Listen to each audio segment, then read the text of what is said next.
এবারের রোজায় আজ প্রথম আমার হাজবেন্ড বাসায় ইফতারি করবে আমাদের সঙ্গে। এতদিন কর্মব্যস্ততার কারণে ইফতারির সময় বাসায় থাকতে পারেনি, এটাই হয়তো প্রবাস জীবন। তাই আজকে চেষ্টা করেছি ওর পছন্দের সব ধরনের ইফতারি আইটেম বানাতে। তো কি কি বানিয়েছি সেই নিয়ে থাকছে আজকের ব্লগটি। আসসালামু আলাইকুম, কেমন আছেন সবাই? আপনাদেরকে আরেকটি নতুন ব্লগে স্বাগত জানাই। এখন বাজে সকাল 10টা, সিদ্ধ বসিয়ে দিয়েছি আলু ডিম, এর সঙ্গে ডাল বসিয়ে দিয়েছি, কারণ আমার মেয়ে আবার ডাল ছাড়া খেতে পারে না, ওর জন্য একটু পাতলা ডাল রান্না করব। আর পরশুদিন বিকালে নিয়ে এসেছে এই হোল চিকেন গুলো রেস্টুরেন্ট ডিপো থেকে, কিন্তু আমাদের এখানে ঠান্ডা থাকার কারণে এর বরফটা গলছিল না। আজকে সকালে দেখলাম কিছুটা বরফ গলছে, তাই টেনে টুনে চিকেন গুলো বের করে নিয়েছি। এখন এই চিকেন গুলো ফ্রিজে রেখে দিব।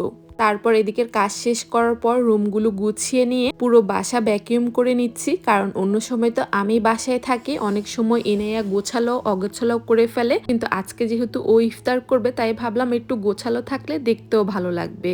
এজন্য সবকিছু পরিষ্কার করে নিয়ে এখন ভ্যাকিউম করে নিচ্ছি। তারপর গোসল করে নামাজ পড়ে ইনায়াকে ঘুম পাড়িয়ে এখন এসেছি রান্না করতে। প্রথমেই আলু ভর্তার জন্য কিছু পেঁয়াজ ভেজে নিচ্ছি, আর এখান দিয়ে বেসনটাও গুলিয়ে রেখেছি, কারণ বেসন আগে থেকে বানিয়ে রাখলে কোনো ধরনের বেকিং পাউডার বা সোডা ছাড়াও বেগুনিগুলো ফুলকো হয়। আর প্রথম রোজায় হয়তো আপনারা দেখেছেন আমি অনেকগুলো ডাল একসাথে ব্লেন্ড করে নিয়েছি, সেখান থেকে এক প্যাকেট ডিপ ফ্রিজ থেকে বের করে নিয়েছি। এগুলি দিয়ে পেঁয়াজু বানাবো। আর আলু ভর্তা বানানোর জন্য কিছু শুকনো মরিচ এয়ার ফ্রায়ারে ফ্রাই করে নিয়েছি। আপনারাও চাইলে এই কাজটি করে নিতে পারেন, তাহলে আর শুকনো মরিচ ভাজলে পুরো গড় গন্ধ হয়ে যাবে না।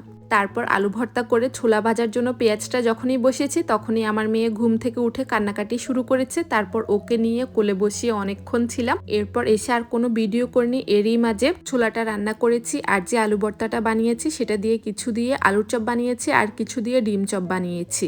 আর এর মাঝে মাঝেই কিন্তু আমার মেয়েকে খাইয়ে দিচ্ছি।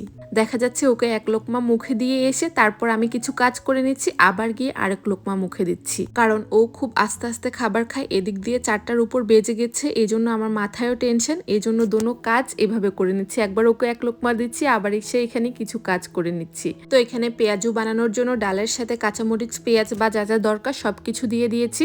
এর সঙ্গে বেসনের মধ্যেও সবকিছু দিয়েছি। আগে তো শুধুমাত্র বেসনটা গুলিয়ে রেখেছি, এখন সব ধরনের মশলা দিয়ে নিয়েছি।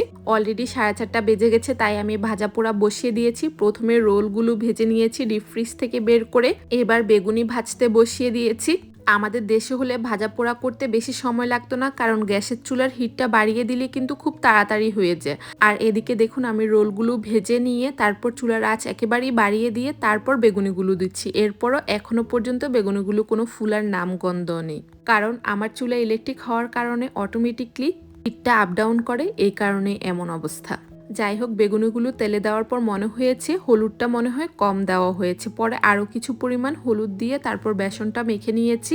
তারপর বেগুনিগুলো উঠিয়ে আলুর চপটা ভেজে নিচ্ছি। আর এগুলি এক এক পাশ ভাজতে এত বেশি সময় লাগছিল, এর উপর দিয়ে প্রায় 5টা বেজে গেছে। আমার মাথায় তো টেনশন কখন সবগুলো বানাবো আর বাকি কাজগুলো করে নিব। ভেবেছিলাম একটু সুন্দরভাবে সবকিছু সাজিয়ে গুছিয়ে দিব, কিন্তু সবকিছু ভাজতে ভাজতে আজকে আজানটাও দিয়ে দিয়েছে, কিন্তু আমার ভাজা শেষ হয়নি, এমন অবস্থা হয়েছে। 4:30 থেকে আমি সবকিছু ভাজা শুরু করে দিয়েছি, তারপরও এত লেট হয়ে গিয়েছে। এরই মাঝে তো আমি ছোলাটা মাখানোর জন্য পেঁয়াজ শসা বা যা যা লাগে লেবুর শরবত সবকিছু বানিয়ে নিচ্ছি। যখনই যেটা ভাজা হয়ে গেছে সেটা সঙ্গে সঙ্গে প্লেটে নিয়ে নিচ্ছি। আজকে ইফতারির জন্য বানিয়েছি আলুর চপ, ডিম চপ, পেঁয়াজু, বেগুনির রোল, আর এটা ছিল টুনা কাবাব। যদিও এটা আজকে বানাইনি, আগের দিন বানানো ছিল। আর মুড়িগুলো কয়েকদিন আনার কারণে মুড়িটা দেখলাম কিছুটা নরম হয়ে গেছে, তাই এয়ার ফ্রায়ারে কয়েক মিনিটের জন্য ভেজে নিয়েছি। বিশ্বাস করেন, এয়ার ফ্রায়ারে ভাজার কারণে মুড়িগুলো এত বেশি মচমচে হয়েছে, আমি তো দেখে পুরো অবাক।